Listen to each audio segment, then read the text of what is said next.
నమస్కారం ETV news కి స్వాగతం ముందుగా ముఖ్యాంశాలు అభ్యర్థుల పరిచయం పేరుతో జనాల చెవుల్లో పువ్వులు పెడుతున్న జగన్ పేదలు సౌమ్యులంటూ పచ్చి అబద్ధాలు చెబుతున్న వైకాపా అధినేత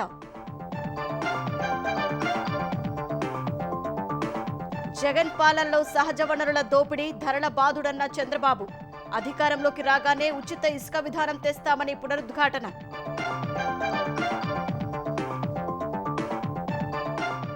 వైకాపా హయాంలో 219 దేవాలయాలను అపవిత్రం చేశారన్న పవన్ ఏపీ అభివృద్ధి కోసం కూటమి అభ్యర్థులను గెలిపించాలనే పిలుపు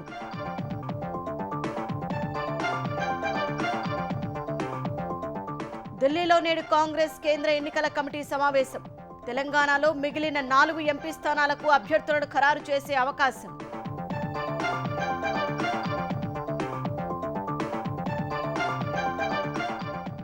నేడు 3 జిల్లాల్లో కేసీఆర్ పర్యటన ఎండిపోయిన పంటలను పరిశీలించనున్న భారాస అధినేత ఏర్పాట్లు చేసిన శ్రేణులు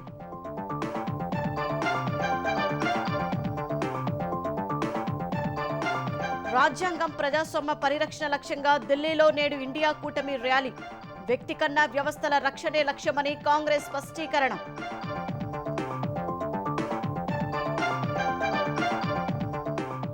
బహిరంగ ప్రదేశాల్లో యూఎస్బీతో సెల్ఫోన్ల ఛార్జింగ్ వద్దన్న కేంద్రం సైబర్ దాడులకు అవకాశం ఉందని హెచ్చరిక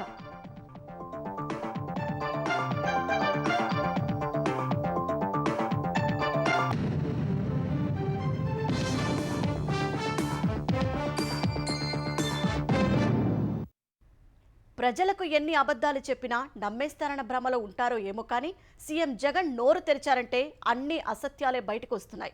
శుక్రవారం ఎమ్మిగనూరులో జరిగిన వైకాపా ప్రచార సభలో తమ పార్టీ అభ్యర్థులు పరిచయం చేస్తూ వీళ్లంతా పేదవాళ్లంటూ తనదైన శైలిలో చేతిని విచిత్రంగా కదిలిస్తూ జగన్ చెప్పిన అబద్ధాలు విని జనం ముక్కున వేలేసుకుంటున్నారు. కర్నూలు జిల్లా ఎమ్మిగనూరులో శుక్రవారం జరిగిన వైకాపా ప్రచార సభలో తమ పార్టీ కర్నూలు లోక్సభ అభ్యర్థి బీవై రామయ్యతో పాటు ఆ పరిధిలోని అసెంబ్లీ నియోజకవర్గాల అభ్యర్థులు బుట్టా రేణుక, విరూపాక్షి, శ్రీదేవి, సతీష్, ఇంతియాజ్, సాయిప్రసాద్ రెడ్డి, బాలనాగిరెడ్డిల్ని పరిచయం చేస్తూ వీళ్లంతా పేదవాళ్లైనా మంచివాళ్లు, సౌమ్యులంటూ అబద్ధాలు వల్లెవేశారు. ఈ నియోజకవర్గానికి సంబంధించిన బుట్టమ్మ నా చెల్లెలు, సౌమ్యురాలు, బీసీ కులానికి చెందిన నా చెల్లెమ్మ. ఆర్థికంగా కూడా పాపం అంతంత మాత్రంగానే ఉంది. కర్నూలు మాజీ ఎంపీ బుట్టా రేణుక 2014లో లోక్సభ అభ్యర్థిగా పోటీ చేసినప్పుడు సమర్పించిన అఫిడవిట్లో తన ఆస్తుల విలువ 242 కోట్ల రూపాయలుగా తెలిపారు. ఈ 10 ఏళ్లలో అవి ఎన్నో రెట్లు పెరిగి ఉంటాయి. 2014లో సమర్పించిన ఎన్నికల అఫిడవిట్లో పేర్కొన్న ప్రకారం రేణుకకు 2.250 కిలోల విలువైన రత్నాలు పొదిగిన ఆభరణాలు ఉన్నాయి. ఆమె కుటుంబ సభ్యుల దగ్గర మరో కిలో బంగారు నగలున్నాయి. 3.250 కిలోల ఆభరణాలు ఉన్నవాళ్లు సీఎం దృష్టిలో పేదవాళ్లు. ఆ నగల విలువే ప్రస్తుత ధర ప్రకారం 2 కోట్ల రూపాయలు. రేణుక కుటుంబానికి Butta enterprises private limited, Butta automotive private limited, Butta chit funds private limited, Butta convention services private limited, Butta facility and security services private limited, Butta health care private limited, Butta hospitalities private limited, Butta impex and tracing private limited, Butta investments private limited, Tejasvi motors private limited వంటి కంపెనీలు ఉన్నాయి. రేణుక కుటుంబం నడుపుతున్న meridian స్కూళ్లు హైదరాబాద్లో అత్యంత ఖరీదైన బంజారాహిల్స్, మాదాపూర్, కూకట్పల్లి ప్రాంతాల్లో ఉన్నాయి. వాటిల్లో లక్షల రూపాయల్లో ఫీజులు వసూలు చేస్తారు. మెరిడియన్ ఎడ్యూటెక్ సొల్యూషన్స్ లో బుట్టా కుటుంబానికి ఉన్న 25 లక్షల షేర్ల విలువ 2014లోనే 25 కోట్ల రూపాయలు. రేణుక, ఆమె భర్త పేరు మీద హైదరాబాద్ బంజారాహిల్స్ లో కోట్ల విలువైన స్థిరాస్తులు ఉన్నాయి. పంజాగుట్టలో ఊర్వశీ హోటల్ ఉన్నట్లు అఫిడవిట్లో తెలిపారు. రేణుకదే పేరుకే కర్నూలు జిల్లా అయినప్పటికీ ఆమె స్థిరపడింది, నివాసం ఉండేది హైదరాబాద్లోనే. కోడుమూరు నియోజకవర్గానికి సంబంధించి డాక్టర్ సతీష్ సౌమ్యుడు, డబ్బులు కూడా అంతంత మాత్రమే. కోడుమూరి అభ్యర్థి సతీష్ మంత్రి ఆదిమూలపు సురేష్ కు డాక్టర్ సతీష్ స్వయాన తమ్ముడు. కోట్ల రూపాయల విలువైన ఆస్తులకు అధిపతి. కర్నూలుతో పాటు ప్రకాశం జిల్లా ఎర్రగొండపాలెం, మార్కాపురంలో విద్యా సంస్థలతో పాటు విలువైన భూములు, ప్లాట్లు ఉన్నాయి. కర్నూలులో బీఎడ్, నర్సింగ్ కళాశాలలతో పాటు మరో కళాశాల, కర్నూలు జొహరాపురం సమీపంలో కోట్ల రూపాయల విలువైన స్థలాలు, ప్లాట్లు ఉన్నాయి. విరూపాక్షన్న కూడా అంతే, పేదవాడు, బీసీ వర్గానికి సంబంధించిన వాడు, పేదవాడు. కానీ వైఎస్ఆర్సీపీ ఎమ్మెల్యే అభ్యర్థి. ఆలూరు అభ్యర్థి విరూపాక్షి. విరూపాక్షి 2001 నుంచి రైల్వే క్లాస్ 1 కాంట్రాక్టర్. రైల్వేలో కోట్ల రూపాయల విలువైన పనులు చేస్తున్నారు. సబ్ కాంట్రాక్టులు తీసుకుంటున్నారు. సొంతూరు చిప్పగిరిలో ఇంటితో పాటు ఆ మండలంలో 50 ఎకరాల పొలం, గుంతకల్లులో ₹1 కోటి పైగా విలువ చేసే ఇళ్లున్నాయి. గుంతకల్లులో 20 కోట్ల విలువైన లేఅవుట్ వేసి అమ్మారు. స్థిరాస్తి వ్యాపారం కొనసాగిస్తున్నారు. ఇమ్తియాజ్ అనే ఒక ఐఏఎస్ ఆఫీసర్ తన పదవికి తాను రాజీనామా చేసి కర్నూలు టౌన్కు మీ కళ్ళ ముందర నిలబడతా ఉన్నాడు. పాపం డబ్బులు మాత్రం అంతంత మాత్రమే. కర్నూలు అసెంబ్లీ అభ్యర్థి మాజీ ఐఏఎస్ ఇంతియాజ్ ఎన్నికల్లో పోటీ చేయడం కోసం ఏడాది సర్వీసు ఉండగానే ఇంతియాజ్ స్వచ్ఛంద పదవీ విరమణ చేశారు. ఐఏఎస్ పోస్టును వదులుకొని ఎన్నికల్లో పోటీకి సిద్ధమయ్యారంటేనే ఆయన పేదవాడు కాదని అర్థమవుతోంది. ఈ జిల్లాకు సంబంధించి మీ అందరి చల్లని ఆశీస్సులు రామయ్యన్నపై ఉంచమని కోరుతా ఉన్నా. సౌమ్యుడు, మంచివాడు, పేదవాడైనా కూడా మంచితనం మాత్రం గుండెల నిండా ఉంది అని చెప్పి నేను సర్టిఫికెట్ ఇస్తా ఉన్నా. కర్నూలు లోక్సభ అభ్యర్థి బివై రామయ్య. కర్నూలు మాజీ మేయర్ బివై రామయ్య 2014 ఎన్నికల్లో పోటీ చేసినప్పుడు సమర్పించిన అఫిడవిట్లో తన ఆస్తుల విలువ 54 లక్షలుగా తెలిపారు. కానీ ఆయన ఆస్తుల విలువ కోట్ల రూపాయల్లో ఉంటుందని సమాచారం. కర్నూలు మేయర్ క్యాంపు కార్యాలయం సమీపంలో 13 సెంట్ల స్థలాన్ని కొనుగోలు చేశారు. దాని విలువ 2 కోట్లు. నంద్యాల చెక్పోస్టు సమీపంలోని వక్ఫ్ బోర్డు స్థలంలో ఆయనకు 8 సెంట్లు ఉన్నట్లు సమాచారం. దీని విలువ 50 లక్షలు. నంద్యాల చెక్పోస్టు సమీపంలో 2 ఇళ్లు ఉన్నాయి. వాటి విలువ 2 కోట్లకు పై మాటే. కర్నూలు గ్రామీణ మండలంలో దిన్నె దేవరపాడు సమీపంలో ఓ బిల్డర్ 50 సెంట్ల స్థలం కానుకగా ఇచ్చినట్లు సమాచారం. దీని విలువ 3 కోట్లు. నగరంలోని ఓ ట్రస్టుకు సంబంధించి టీడీఆర్ ఇప్పించే క్రమంలో 1 కోటి తీసుకున్నట్లు సమాచారం. గడివేముల మండలంలో పెద్దల ఆస్తి 7 ఎకరాలు ఉండగా మరో 2 ఎకరాలు ఇటీవలి కాలంలో 40 లక్షలు పెట్టుకున్నట్లు సమాచారం. బి తాండ్రపాడు సమీపం సఫా ఇంజనీరింగ్ కళాశాల వద్ద 3 ఎకరాల భూముంది. దీని విలువ 6 కోట్లు. ఓర్వకల్లు మండలం పొడిచెర్ల గ్రామంలో 2 ఎకరాల భూమి ఉన్నట్లు సమాచారం. దీని విలువ 4 కోట్లకు పైనే. 2012లో సీబీఐ దాఖలు చేసిన ఛార్జిషీట్ ప్రకారమే 43,000 కోట్ల రూపాయలకు పైగా ఆస్తులున్న జగన్ వాటితో పోల్చుకుని 10,100 కోట్లలో ఆస్తులున్న తన పార్టీ అభ్యర్థుల్ని పేదలుగా భావిస్తున్నారు కాబోలు అనే సందేహాలు ప్రజల్లో కలుగుతున్నాయి. జగన్ పాలనలో సహజ వనరుల దోపిడీ, ధరల బాదుడే జరిగిందని తెలుగుదేశం అధినేత చంద్రబాబు ఆరోపించారు. విధ్వంస పాలనతో రివర్స్ గేర్లో వెనక్కి వెళ్లిన ఏపీని తిరిగి గాడిలో పెట్టడమే తన ఏకైక ఎజెండా అని స్పష్టం చేశారు. శ్రీకాళహస్తిలో ప్రజాగలం సభలో పాల్గొన్న చంద్రబాబు కూటమిని విచ్ఛిన్నం చేసేందుకు జగన్ అనేక కుటిలయత్నాలు చేస్తున్నారని ధ్వజమెత్తారు. వాటిని ప్రజలే తిప్పికొట్టాలని పిలుపునిచ్చారు. జగన్ పాలనలో ఇసుకను కేజీలతో తూకం వేయాల్సిన దుస్థితి వచ్చిందని మండిపడ్డారు. తెలుగుదేశం అధికారంలోకి రాగానే ఉచిత ఇసుక విధానం తెస్తామని చంద్రబాబు పునరుద్ఘాటించారు. నిన్న మొన్న మాట్లాడుతున్నాను నన్ను గురించి నువ్వేం చేశావని. జగన్మోహన్ రెడ్డి నువ్వు గోళీలు ఆడుకునేటప్పుడో లేకుంటే నువ్వు పుట్టక మునిపే నేను సీఎం అయ్యా. మీ నాన్న కంటే ముందు నేను సీఎం అయ్యా. నేను వస్తే పెట్టుబడులు పరిగెత్తా వస్తాయి, నువ్వు వస్తే పారిపోతారు. నువ్వు వస్తానే అమర్ రాజా పారిపోయింది, జాకీ పారిపోయింది, ఇంకో పక్క ఇక్కడ రిలయన్స్ పోయింది. అది నీ మార్కు. దళితుల్ని డోర్ డెలివరీ ఇవ్వడం నీ మార్కు. ఈ రోజు నువ్వు దళితులందరినీ మార్చావు. పెద్దిరెడ్డిని మార్చలేదే, బొగ్గన మార్చలేదే, డబుల్ ప్రమోషన్ ఇచ్చావే భాస్కర్ రెడ్డికి. అన్ని రాష్ట్రాలు కూడా జెట్ స్పీడ్ తో దూసుకుపోతా ఉంటే మన రాష్ట్రం రివర్స్ గేర్ లో వెనక్కెళ్లిపోతా ఉంది. అందుకే మీ రుణం తీర్చుకుని గాడి దప్పిన పరిపాలన ఘాట్లో పెట్టడం నా బాధ్యత. జగన్ పాలనలో 219 దేవాలయాలను అపవిత్రం చేశారని జనసేన అధినేత పవన్ కళ్యాణ్ ఆరోపించారు. దుర్మార్గమైన వైకాపా పాలనను అంతం చేయడానికే భాజపా, తెలుగుదేశం, జనసేన కలిశాయని పునరుద్ఘాటించారు. అసెంబ్లీ ఎన్నికల్లో తాను పోటీ చేస్తున్న పిఠాపురం నియోజకవర్గం నుంచి ఎన్నికల ప్రచారం ప్రారంభించిన ఆయన వైకాపా నాయకులు జనసేనను చూసి భయపడుతున్నారని అన్నారు. పేదలకు, పెత్తందారులకు యుద్ధమంటున్న సీఎం జగన్ వ్యాఖ్యలపై తీవ్రంగా మండిపడ్డారు. జగన్ గారి పేదలు వాళ్ళు ఒక్కొక్క ఎమ్మెల్యే అభ్యర్థిని చూపిస్తాను, ఒకరికి 200-400 కోట్లు ఆస్తుంది. ఈ అభ్యర్థికి ఆస్తి అంతంత మాత్రమే. అంతంత అంటే ఎంతో మనకు అర్థం కావట్లేదు. ఆయన అంతంత ఎంతో మనకు తెలియట్లా. వాళ్ళ సజ్జల గారు కూడా చాలా పేద వ్యక్తి.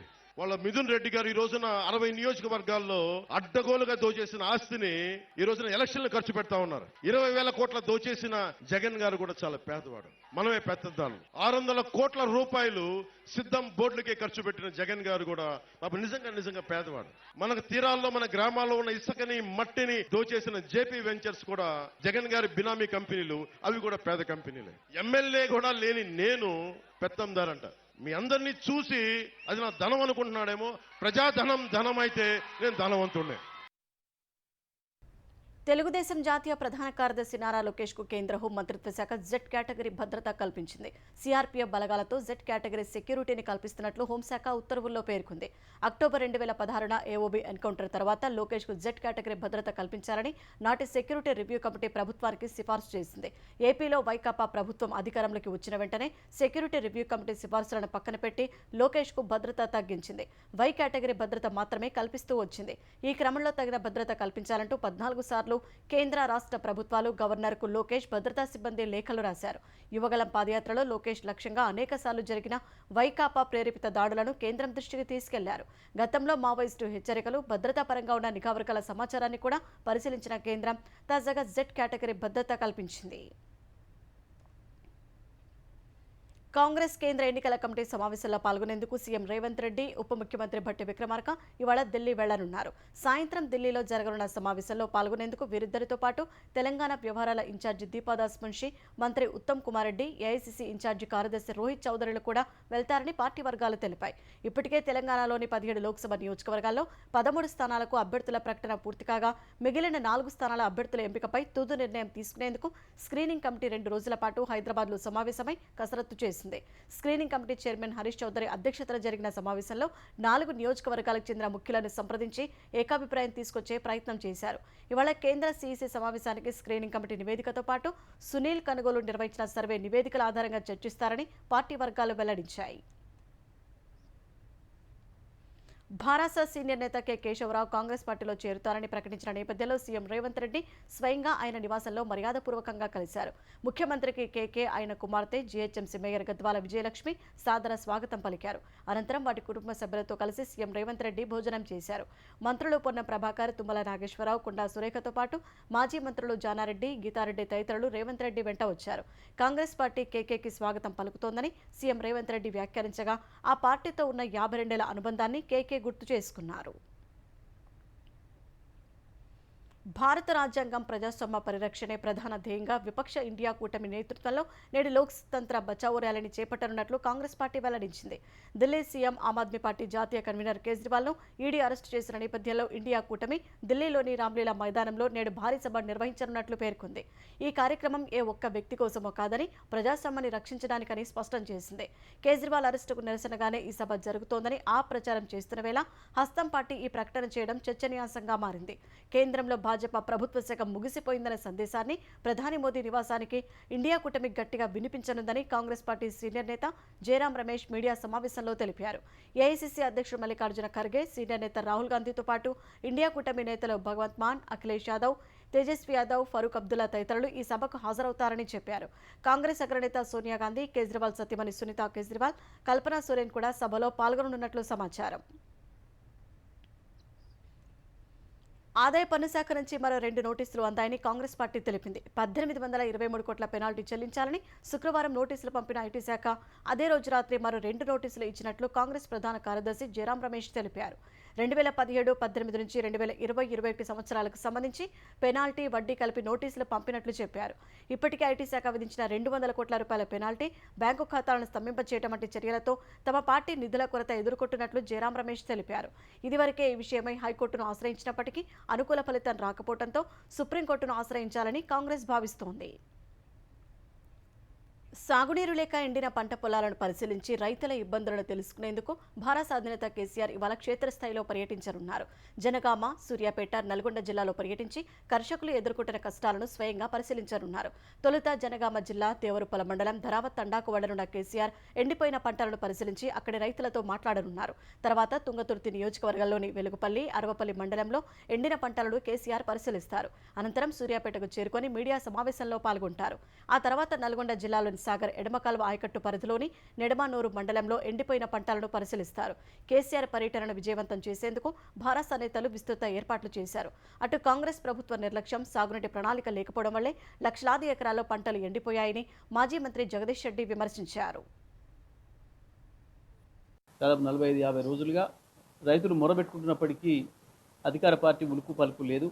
మంత్రులకు, ముఖ్యమంత్రికి వసూళ్ల మీదనే సోయి తప్ప రైతుల పొలాల పట్ల ఆలోచన లేదు. రైతాంగానికి 1 తడి 2 తడుల నీళ్ళు ఇస్తే లక్షలాది ఎకరాలు కాపాడుకునే అవకాశం ఉండి, లక్షల రూపాయలు ఖర్చు పెట్టిన రైతుల్ని ఆదుకునే అవకాశం ఉండి కూడా ఈ ప్రభుత్వం యొక్క అవగాహన లేమి వల్ల, నిర్లక్ష్యం వల్ల, లేదా కాళేశ్వరంపై కక్షపూరిత వైఖరి వల్ల రైతాంగానికి ద్రోహం చేసింది. మాజీ ముఖ్యమంత్రి కేసీఆర్ రెవెన్యూ శాఖను తన వద్దనే పెట్టుకుని కుట్రపూరితంగానే ధరణి రూపకల్పన చేశారని ధరణి కమిటీ సభ్యుడు కోదండరెడ్డి ఆరోపించారు. ధరణి కుంభకోణాలు మొత్తం చేసింది కేసీఆర్, కేటీఆర్ లేనని కోదండరెడ్డి ధ్వజమెత్తారు. వారిద్దరిపై చర్యలు తీసుకోవాలని ప్రభుత్వాన్ని కోరారు. అప్పటి ప్రభుత్వ ప్రధాన కార్యదర్శి సోమేష్ కుమార్ కూడా ఆ కుంభకోణంలో పాత్ర ఉందని ఆరోపించారు. లోక్సభ ఎన్నికలు ముగిసిన తర్వాత భూ కుంభకోణాలు పాల్పడిన వారు ఎంత పెద్దవారైనా వదలకుండా చర్యలు తీసుకోవాలని సీఎంను కోరతానని తెలిపారు. రెవెన్యూ శాఖ ఎవరి చేతిలో ఉన్నదప్పుడు? ముఖ్యమంత్రి కేసీఆర్ గారి చేతిలో ఉన్నది. ఈ ధరణి ఆవిర్భావం గాని, ధరణి రూపకల్పన గాని ఇవన్నీ కూడా కేసీఆర్ గారు చేసినయే. రెండవ వ్యక్తి ఎవరు? ఇన్ఫర్మేషన్ టెక్నాలజీ మంత్రి కేటీఆర్ గారు. విదేశీ కంపెనీతో అగ్రిమెంట్ లో సంతకం పెట్టిండ్రు. ఏ ప్రభుత్వమైనా ఎవరైనా బాధ్యత గల ఒక మంత్రిగా ఉన్న కేటీఆర్ గారు చాలా జాగ్రత్తగా తెలంగాణలో ఉండే పేదల భూములు, సన్న చిన్నకారు రైతుల భూములు ఒక విదేశీ కంపెనీకి అప్పజెప్పడం, ఇందులో లోతైన కుట్ర ఉంది. తెలంగాణకు చెందిన అనేక అంశాలను జాతీయ మేనిఫెస్టోలో పొందుపరచాలని నిర్ణయించినట్లు మేనిఫెస్టో కమిటీ చైర్మన్ మంత్రి శ్రీధర్ బాబు వెల్లడించారు. శ్రీధర్ బాబు అధ్యక్షతన గాంధీ భవన్లో కాంగ్రెస్ మేనిఫెస్టో కమిటీ సమావేశం జరిగింది. ఈ సమావేశంలో తెలంగాణకు సంబంధించి జాతీయ మేనిఫెస్టోలో పొందుపరచాల్సిన అంశాలపై చర్చించినట్లు తెలిపారు. ప్రధానంగా ఏపీ విభజన చట్టంలో తెలంగాణకు హక్కుగా రావాల్సిన అంశాలపై చర్చ సాగినట్లు వెల్లడించారు. కేంద్రంలో కాంగ్రెస్ పార్టీ అధికారంలోకి రాగానే ప్రాంతీయ ఎయిర్పోర్టులు, వరంగల్ విమానాశ్రయం ఆధునికీకరణ, సింగరేణి, రైల్వే, స్పోర్ట్స్ యూనివర్సిటీ, కేంద్రీయ విద్యాలయాలు, సైనిక్ స్కూల్స్, నవోదయ పాఠశాలల ఏర్పాటు తదితర అంశాలపై చర్చించినట్లు చెప్పారు. మేనిఫెస్టోను ప్రజల్లోకి తీసుకెళ్లడానికి ప్రణాళికాబద్ధంగా కార్యాచరణ సిద్ధం చేస్తున్నట్లు వివరించారు. ఎన్నికల సంఘం ఉదాసీన వైఖరి వల్లే దొంగ ఓట్లు వైరస్లా పెరుగుతున్నాయని ఏపీ ఎన్నికల సంఘం విశ్రాంత కమిషనర్ నిమ్మగడ్డ రమేష్ కుమార్ ఆరోపించారు.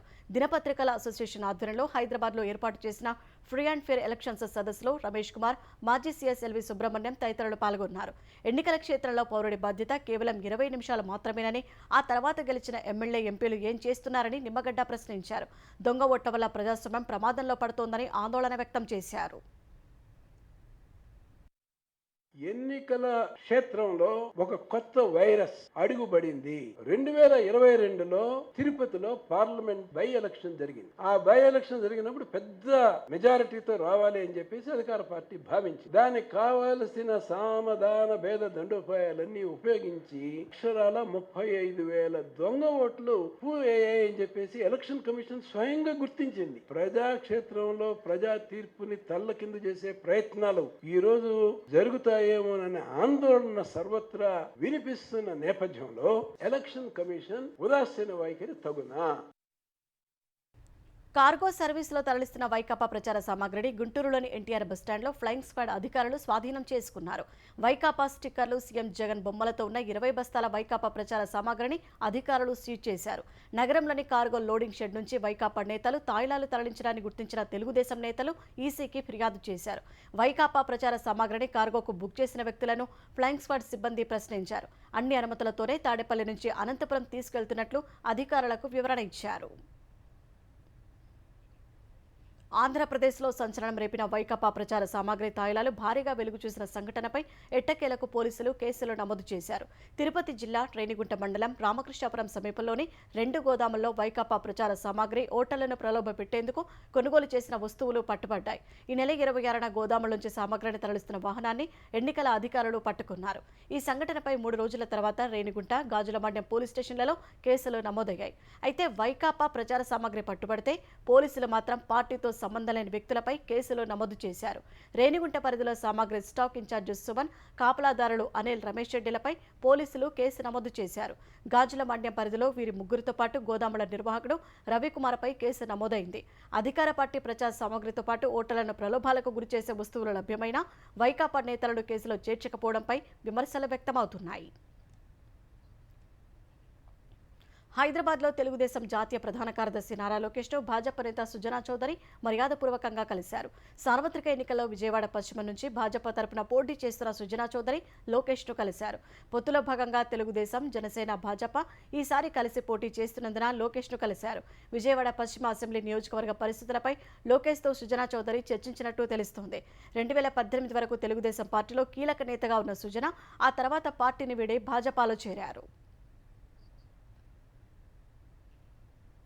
సూర్యాపేట జిల్లా చింతలపాలెం మండలం కొత్తగూడెంలో అరెస్టు చేయడానికి వెళ్లిన ఆబ్కారీ సివిల్ కానిస్టేబుళ్లపై నిందితులు దాడికి దిగారు.